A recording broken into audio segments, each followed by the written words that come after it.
Jikalau kehidupan kami di dalam dunia ini banyak sekali kejatuhan yang sudah kami lakukan di dalam dosa Tuhan, tetapi seringkali kami sudah jatuh dalam dosa. Justru kami bangga akan apa yang kami lakukan itu, tetapi tidak ada satupun perkataan-perkataan manusia yang mampu menasihati kami, menyadarkan hidup kami akan segala kejatuhan itu Tuhan.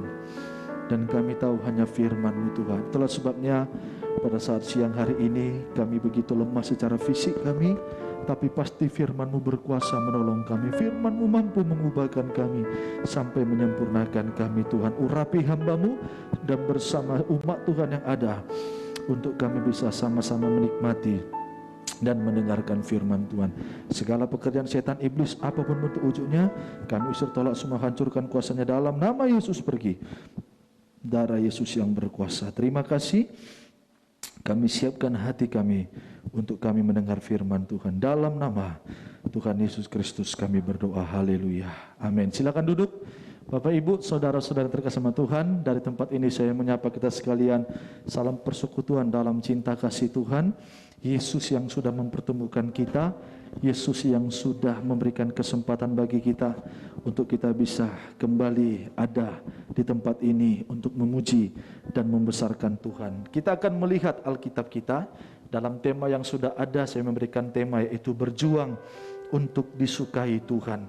Ya, berjuang untuk disukai Tuhan. Disukai itu artinya bagaimana kehidupan kita ini bisa membuat hati Tuhan senang, Tuhan gemar melihat kita, Tuhan simpati melihat kita, Tuhan menaruh kasih sayang dan cintanya kepada kita. Ya, jadi hari-hari ini kita tidak usah berjuang bagaimana kehidupan kita untuk disukai manusia, tapi kita harus berjuang bagaimana kehidupan kita ini Tuhan senang melihat kita, Tuhan gemar melihat kita, Tuhan simpati, menaruh kasih sayangnya, cintanya bagi kehidupan kita. Ada satu tokoh dalam Alkitab, tapi kita tidak membahas tokoh itu. Saya teringat ada tokoh dalam Alkitab dalam surat 1 Raja-Raja pasal yang ketiga, yaitu salah satu tokoh Raja Israel, yaitu Salomo. Salomo ini adalah kehidupan yang bisa menyenangkan hati Tuhan. Sehingga saat Salomo bisa menyenangkan hati Tuhan, dalam 1 Raja-Raja pasal yang ketiga dikatakan, Salomo ini berhasil membuat hati Tuhan senang. Bayangkan saudara, kalau Tuhan berhasil kita buat senang, maka apapun yang tidak kita minta, Tuhan mampu berikan. Amin. Ya, waktu saat itu Tuhan senang melihat Salomo. Itu dalam surat 1 Raja-Raja pasal yang ketiga, kita lihat dulu, tapi saya tidak membahas tokoh ini, tapi saya teringat dengan cerita ini. 1 Raja-Raja pasal yang ketiga, ayatnya yang ke, sebentar saya cari, ayatnya yang ke 14 mungkin, ya. Sewaktu Tuhan senang melihat pribadi Salomo, ya, sewaktu Tuhan senang melihat Salomo, dia gemar melihat Salomo, maka apa yang dikatakan oleh Tuhan? 1 Raja pasal 3 ayat yang ke-10. Lihat ini. Lalu adalah baik di mata Tuhan bahwa Salomo meminta hal yang demikian. Tuhan senang melihat Salomo. 11. Jadi berfirmanlah Allah kepadanya, ya. Jadi di ayat ke-10, ya, Tuhan senang melihat hati Salomo, Tuhan gemar melihat Salomo, Tuhan memberikan kasih sayang, cintanya kepada Salomo. Saat Tuhan disenangkan, maka apa yang dikatakan Tuhan kepada Salomo? Dan ini juga yang dikatakan Tuhan kepada kita. Ayat 11, jadi berfirmanlah Allah kepadanya, oleh karena engkau telah meminta hal yang demikian, dan tidak meminta umur panjang, atau kekayaan, atau nyawamu, melainkan pengertian untuk memutuskan hukum, maka sesungguhnya Aku akan melakukan sesuai dengan permintaanmu itu. Ya, perhatikan. Aku akan melakukan sesuai dengan permintaanmu. Perhatikan umat Tuhan. Jadi kalau Tuhan kita senangkan, Dia menaruh kasih sayang kepada kita. Saya sangat yakinkan ayat ini. Apapun permintaan kita, Tuhan mampu memberikan. Amin. Kalau Tuhan senang. Ya, jadi jangan berusaha kita membuat manusia senang. Kalau kita berusaha membuat manusia senang, belum tentu Dia memberikan apa yang kita minta. Tapi kalau Tuhan sudah senang melihat kita, Dia menaruh kasih sayang kepada kita, apapun yang kita minta, Tuhan berikan. Terus Bukan berhenti sampai situ. Sesungguhnya aku akan memberikan kepadamu hati yang penuh hikmat dan pengertian, sehingga sebelum engkau tidak ada seorang pun seperti engkau, dan sesudah engkau tak akan bangkit seorang pun seperti engkau. Dan 13, dan juga apa yang tidak kau minta. Jadi kalau Tuhan senang kita buat, bukan hanya Dia memberikan apa yang kita minta, tetapi apa yang tidak kita minta pun Tuhan mampu berikan itu. Amin. Apa syaratnya? Apa syaratnya? Berusaha untuk membuat hati Tuhan senang. Jadi kita meminta kalau Tuhan senang, Tuhan akan berikan sesuai dengan permintaan kita. Dan jauh daripada apa yang tidak kita minta pun Tuhan mampu berikan. Amin. Itu sebabnya hari-hari ini kita berjuang untuk membuat hati Tuhan senang. Tapi kita perhatikan bagaimana caranya supaya Tuhan disenangkan. Tuhan memberikan kasih sayangnya. Tuhan gemar melihat kita. Ya, jangan berusaha untuk membuat hati manusia senang, jangan.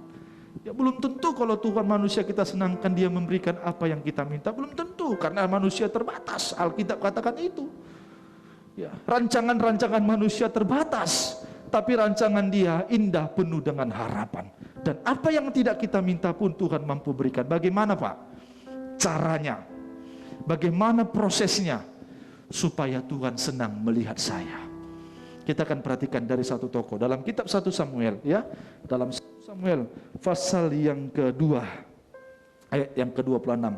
Bagaimana caranya supaya Tuhan disenangkan, ya? Bagaimana prosesnya supaya Tuhan senang melihat saya? Kalau kita berjuang untuk membuat manusia senang, maka kita harus mengerjakan apa yang disukai dan disenangi oleh manusia itu.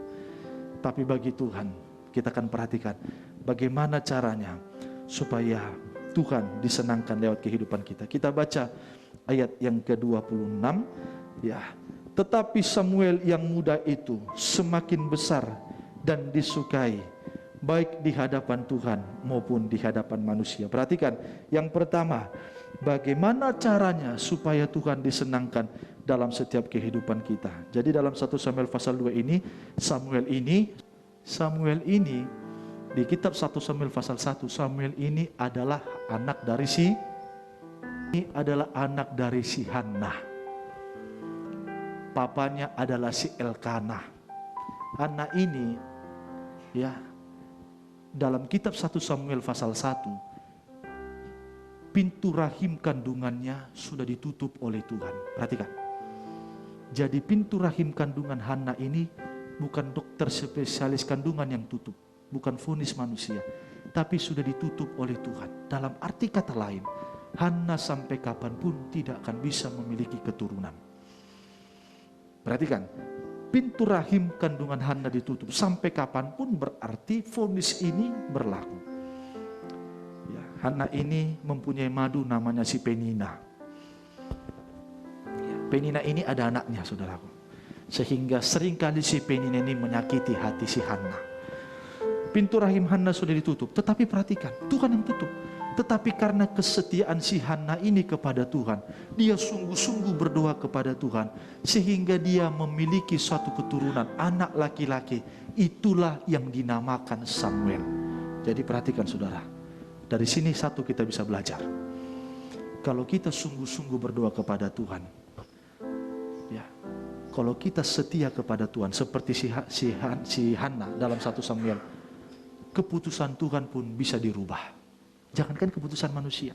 Itu nanti saudara baca dalam 1 Samuel pasal yang pertama, ya, 1 Samuel pasal yang pertama ayat yang ke-5. Di situ Tuhan sudah menutup pintu kandungan si Hannah. Rahim Hannah, 1 Samuel pasal 1 ayat ke-5. Sampai kapanpun Hannah tidak mungkin memiliki keturunan. Tetapi karena kesetiaan Hannah kepada Tuhan, Hannah sungguh-sungguh berdoa kepada Tuhan, sehingga Hannah ini bisa mendapat seorang anak laki-laki. Itulah yang dinamakan Samuel. Tetapi Hannah sebelum Samuel ini lahir, sebelum Samuel ini ada, Hannah berjanji kepada Tuhan. Apa janjinya? Kalau aku memiliki anak, aku akan mempersembahkan anak ini kepada Tuhan. Sehingga terrealisasilah, terjadilah, lahirlah seorang anak laki-laki yang menamakan Samuel. Waktu Samuel kecil, kalau salah paling umur 4 atau 5 tahun, Samuel ini diberikan kepada Tuhan di bawah pengawasan seorang imam, namanya Imam Eli. Arti kata lain, Samuel ini tinggal di gereja, ya, tinggal di gereja. Tetapi waktu saat itu, saudara perhatikan, waktu Samuel berada di lingkungan gereja, di lingkungan pengawasan Imam Eli, seorang gembala, anak-anak Imam Eli namanya Hofni dan Fineas ini anak dari imam, ini berlaku jahat. Ya, dalam arti kata lain, anak pendeta yang berlaku jahat. Hati-hati loh anak pendeta. Ya, seringkali sekarang kejahatan dilakukan oleh anak-anak dari hamba Tuhan. Hofni dan Fineas ini adalah anak-anak dari Imam Eli. Sehingga perhatikan umat Tuhan, saking jahatnya Hofni dan Fineas, di ayat yang ke-26 di pasal 1 Samuel ayat 1 Samuel pasal yang kedua ayat 22 kita baca, ya, apa yang dilakukan oleh kejahatan oleh anak-anak dari Imam Eli. 1 Samuel pasal 2 ayat 22, Eli telah sangat tua apabila didengarnya segala sesuatu yang dilakukan anak-anaknya terhadap semua orang Israel, dan mereka tidur dengan perempuan-perempuan yang melayani di pintu kemah pertemuan. Jadi saking jahatnya anak dari Imam Eli ini, anak Imam Eli ini meniduri perempuan-perempuan, wanita-wanita yang melayani di dalam kemah pertemuan. Berarti dia tiduri perempuan-perempuan yang ada dalam kemah pertemuan, yang melayani dalam kemah. Ini saking jahatnya, saking jahatnya anak-anak dari Imam Eli. Tapi kita akan perhatikan bagaimana caranya supaya kita disukai oleh Tuhan. Di ayat selanjutnya, walaupun Samuel berada di tengah-tengah lingkungan yang seperti itu, perhatikan, dia bukan tinggal di tempat orang yang tidak bertobat, dia tinggal di rumah Imam Eli, seorang hamba Tuhan. Tapi sekalipun Samuel tinggal melihat situasi yang ada itu, Samuel tidak mau terpengaruh oleh dosa-dosa yang dilakukan anak-anak Imam Eli, yaitu Hofni dan Fineas. Jadi bagaimana caranya, prosesnya supaya kita disukai oleh Tuhan? Yang pertama, yaitu kita tidak mudah terpengaruh, tidak mau terpengaruh oleh perbuatan-perbuatan dosa. Amin. Jadi perhatikan. Jadi kalau saudara masih mudah terpengaruh, dia bukan tinggal di tempat penjahat loh saudara, dia tinggal di gereja di bawah pengawasan Imam Eli. Ya. Kalau dalam arti kata lain dia bisa berkata begini, wah anak pendeta saja bisa begitu kok, ya berarti aku bisa dong. Aku bukannya anak pendeta, ya enggak apa-apa dong. Tapi di ayat yang ke-26 yang kita baca tadi, kenapa Tuhan suka melihat Samuel? Sekalipun dia berada di tengah-tengah dosa, Samuel tidak mau terpengaruh oleh perbuatan-perbuatan dosa yang dilakukan oleh anak-anak Imam Eli, sampai tidur dengan perempuan-perempuan yang melayani depan kemah pertemuan. Itulah Hofni dan Fineas. Tapi dia tetap teguh, dia tidak mau terpengaruh, dia tidak mau melakukan perbuatan dosa itu. Dimanapun kita berada, kalau saudara masih mudah terpengaruh oleh perbuatan dosa, kan sering kita begitu kan, oh udahlah minumlah, ya udahlah isaplah sekali, ayam berkokok di atas genteng, kalau nggak merokok nggak ganteng, ya percuma lah, untuk apa kau ada di sini kalau kau nggak minum? Satu teguk, dua teguk, dia mudah terpengaruh. Tapi Samuel, kenapa Tuhan cinta gemar melihat dia? Sekalipun dia berada di lingkungan itu, dia tidak mau kompromi dengan dosa. Amin. Amin ini. Amin. Itu yang membuat hati Tuhan senang. Bukan berarti dalam arti kata lain kita diperhadapkan Tuhan di tengah-tengah dosa di dunia ini. Dunia ini penuh dengan dosa. Setelah Adam dan Hawa jatuh di Taman Eden, dosa itu sampai kepada keturunan-keturunan Adam dan Hawa. Ya, tetapi begitu Samuel mempunyai integritas yang kuat, sekalipun dia melihat kejahatan itu, sekalipun dia melihat dosa-dosa itu, dia katakan tidak sekalipun Samuel melakukan kompromi dengan perbuatan-perbuatan dosa. Perbuatan-perbuatan dosa itu yang pertama. Kenapa Tuhan cinta, gemar melihat Samuel? Tidak mau Samuel kompromi dengan perbuatan dosa. Yang kedua, kita akan pasal yang ketiga dalam 1 Samuel. Pasal yang ketiga, kita lihat ayat yang pertama. 1 Samuel pasal yang ketiga, ayat yang pertama. Kenapa Tuhan senang kepada Samuel? Pertama, Samuel tidak mau terpengaruh oleh perbuatan-perbuatan dosa yang dilakukan anak-anak Imam Eli. Yang kedua, pasal yang ketiga pertama, perhatikan. Kenapa? Bagaimana caranya supaya Tuhan senang melihat kita? Ya, Samuel yang masih muda itu menjadi pelayan Tuhan di pengawasan Imam Eli. Kenapa Tuhan senang melihat saya dan saudara? Setelah ayat ini kita baca, bagaimana caranya Tuhan senang? Ya? Kita memakai kehidupan kita menjadi pelayan Tuhan. Sekalipun saudara bekerja, tapi usahakan hidupmu untuk menjadi kehidupan yang mau melayani Tuhan. Kalau saya dan saudara mau melayani Tuhan, maka Tuhan senang melihat itu. Sekalipun orang dunia katakan percuma, dan dunia katakan itu, saudaraku, kalau kita beribadah dan melayani Tuhan, jangan saudara pikir dunia dukung. Tidak. Dunia katakan percuma menghabiskan waktu. Kita lihat dulu Yesaya pasal 49, kalau tidak salah saya ingat ayat ini, ya, Yesaya pasal 49 ayat yang keempat. Ini kata dunia kepada orang yang melayani Tuhan. Orang dunia, ya, lihat ini. Tetapi aku berkata, perhatikan, aku telah bersusah-susah dengan percuma. Perhatikan. Jadi untuk beribadah itu percuma bagi orang dunia yang tidak mengalami kemurahan Tuhan. Dan telah menghabiskan kekuatanku dengan sia-sia. Memang seperti sia-sia dan tak berguna. Perhatikan. Namun hakku terjamin pada Tuhan dan upahku pada Allah. Jadi kalau kita melayani Tuhan, sungguh-sungguh beribadah. Sungguh-sungguh, saudara. Ibadah itu sungguh-sungguh. Melayani Tuhan itu sungguh-sungguh. Ya. Itu menyenangkan Tuhan. Bukan hanya menyenangkan Tuhan, tetapi hak kita pun, upah kita pun dijamin oleh Tuhan. Bagaimana caranya ini, Pak? Ini tidak akan bisa diterangkan oleh logika, kecuali saudara alami sendiri. Ya, alami sendiri. Memang dalam beribadah itu, jadi untuk beribadah itu, saudaraku, harus betul-betul kita mengalami kesusahan. Saya mau tantang itu. Tidak ada ibadah itu enak. Saya mau tantang, untuk menuruti firman tidak ada yang enak. Itu bersusah-susah. Alkitab pun mencatat. Seringkali kita katakan begitu kan, oh kita terima berkat Abraham, berkat bapak kita Ishak, Yakub, berkat Yusuf. Loh, kau tahu kenapa Abraham diberkati? Karena ketaatannya. Jangan seenaknya aja langsung ngomong, oh berkat Abraham kita terima. Lihat dulu bagaimana ketaatan Abraham. Oh Yusuf, berkat Yusuf kita terima, dia diangkat. Lihat dulu bagaimana Yusuf menolak istri Raja Potifar. Jangan seenaknya langsung bilang kita terima berkat itu. Kenapa Abraham diberkati? Karena Tuhan lihat bagaimana kesian Abraham mempersembahkan Ishak. Betul? Kalau dia nak korbankan Ishak, apa dia diberkati? Yusuf kenapa diangkat? Karena Yusuf itu kehidupan yang berani menolak Potifar, istri Potifar, sampai dia di penjara, dia diangkat.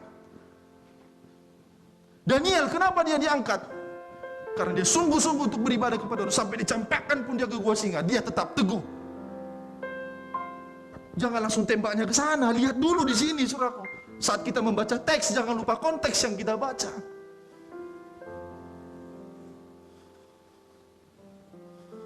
Ibadah itu bersusah-susah.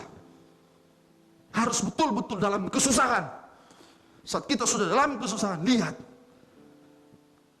Hak kita sudah dijamin. Tidak enak, saudara. Siapa yang bilang enak? Israel dalam beribadah itu mereka susah. Sampai mereka 3 hari jalan ke padang gurun untuk mempersembahkan korban.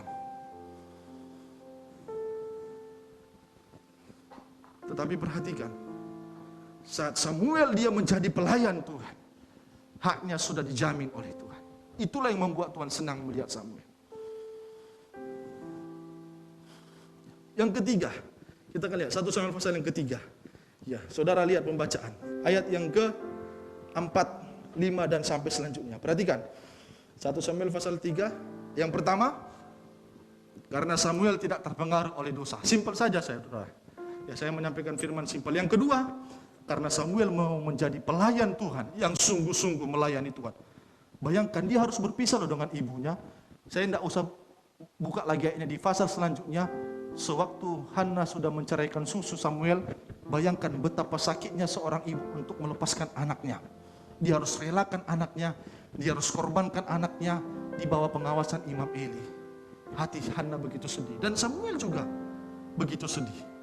tetapi dia mau untuk melihat Tuhan. Yang ketiga, kenapa Tuhan suka senang melihat Samuel? Kita perhatikan 1 Samuel pasal yang ketiga, ayat yang ketiga. Lampu rumah Allah belum lagi padam. Samuel telah tidur di dalam bait suci Tuhan, tempat tabut Allah. Perhatikan kata-kata ini, Samuel telah tidur. Ayat keempat, lalu Tuhan memanggil Samuel, Samuel, dan ia menjawab, ya Bapa. Perhatikan, Samuel tidur. Oke? Samuel tidur. Ini yang ketiga, mengapa Tuhan suka pada Samuel? Samuel tidur. Lalu Tuhan memanggil Samuel dan menjawab, ya Bapa.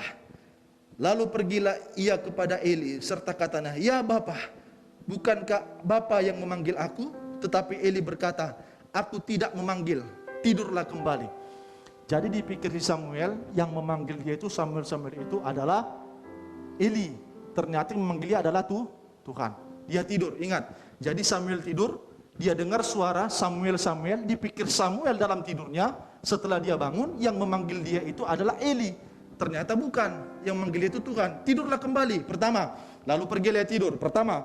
Dan Tuhan memanggil Samuel sekali lagi. Nih, Samuel pun bangun, lalu pergilah ia. Menurut pikiran dia, yang memanggil dia adalah Eli.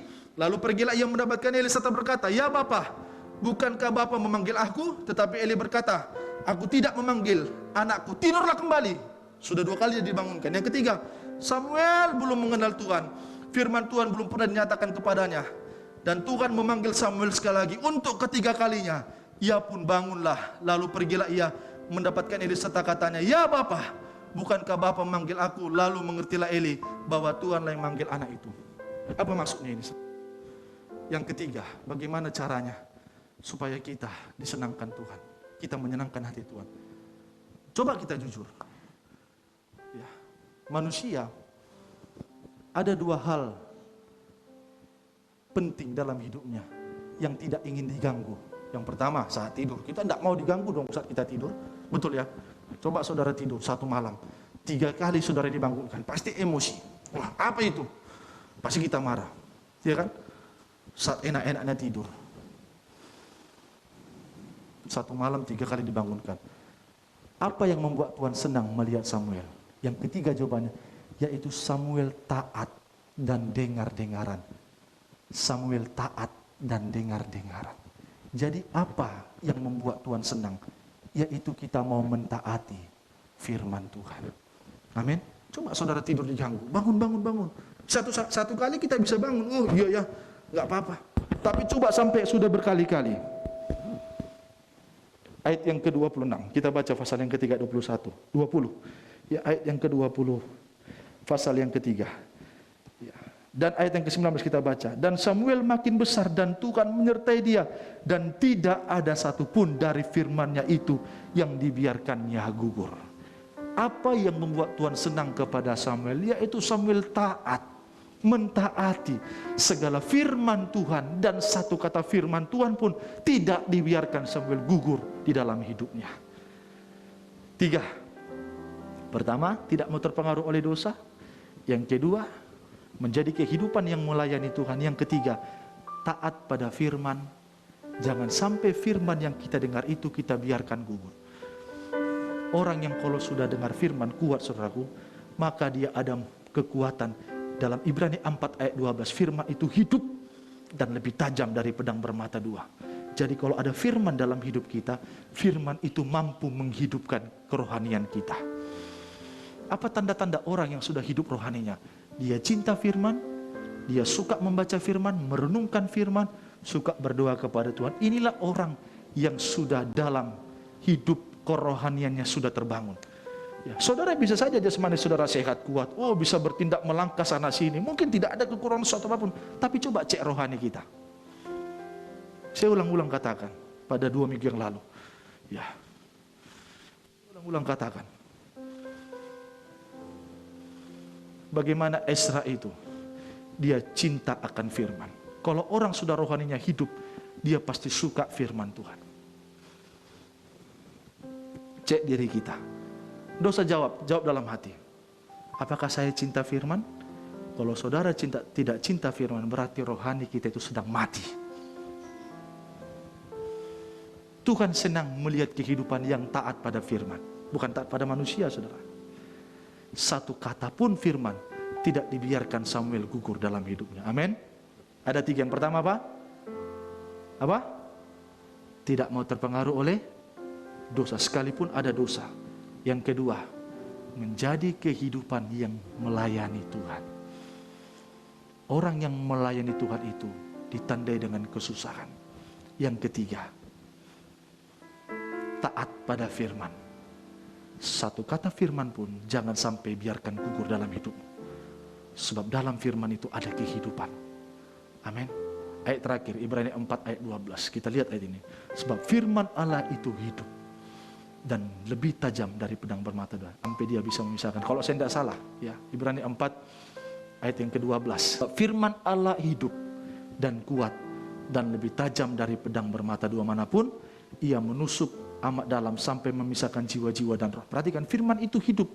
Jadi kalau saudara tidak akan mungkin bisa melihat kasat mata, tulang-tulang sendi-sendi, sumsum yang ada dalam kehidupan saya ini atau dalam dagingmu, saudara. Saudara melihat kulit, tapi saudara tidak akan bisa melihat tulang, sumsum, sendi-sendi. Ya. Tetapi firman Tuhan itu sanggup. Dalam arti kata lain, saudara bisa sembunyikan dosa kepada manusia. Manusia tidak bisa lihat itu. Tapi firman Tuhan bisa lihat itu, saudara. Itulah kekuatan firman. Dan dia hidup, memberikan kehidupan. Makanya orang kalau ada firman dalam hidupnya, dia hidup. Dia hidup. Ia sanggup membedakan pertimbangan dan pikiran hati kita. Kalau ada firman dalam hidup kita, belum kita bicara sama orang, kita sudah tahu apa dalam hatinya. Kalau saudara hidup dalam firman, ini bukan hanya dimiliki oleh pendeta, saudaraku. Tapi kalau ada firman dalam hidupmu, engkau tahu, melihat, membedakan mana yang baik dan mana yang tidak baik. Sampai melihat orang, sendi-sendi dan sumsum pun kita bisa tahu. Jadi kau nggak usah ngomong sama saya sudah tahu apa dalam hatimu. Itu kekuatan firman. Ya,